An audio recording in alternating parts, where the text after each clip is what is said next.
একটি গল্প বলছি। অঙ্কের শিক্ষক বাবুল স্যার আসলেন ক্লাস নিতে।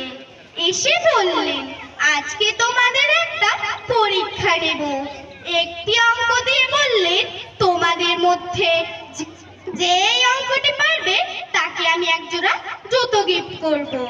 সকল ছাত্রছাত্রী অঙ্কটির সঠিক উত্তর দিল।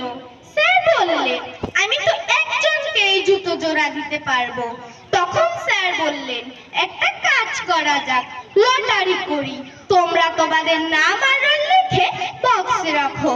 সকল ছাত্রছাত্রী তাদের নাম আর রোল লিখে বক্সে রাখলো। স্যার বক্স একটু ঝাঁকে দিয়ে চোখ বন্ধ করে একটি কাগজ তুললেন। তুলে বললেন, আমি কি নামটি পড়বো? সকল ছাত্রছাত্রী একসঙ্গে বললেন, হ্যাঁ স্যার পড়ুন। পুরো class pin drop silence. Sir বললেন, আব্দুল, রোল নং 1। সকল ছাত্রছাত্রী হাততালি দিয়ে ফার্স্ট বয়কে অভিনন্দন জানালো। পরের দিন স্যার এক জোড়া জুতো নিয়ে এসে বললেন, তোমরা সকলে মিলে ওকে জুতো জোড়া পরিয়ে দাও। টিচার্স রুমে বাবুল স্যারের চোখে জল দেখে মুয়াজ্জেম স্যার বললেন, স্যার আপনার চোখে জল কেন? জুতোর ঘটনা খুলে বললেন।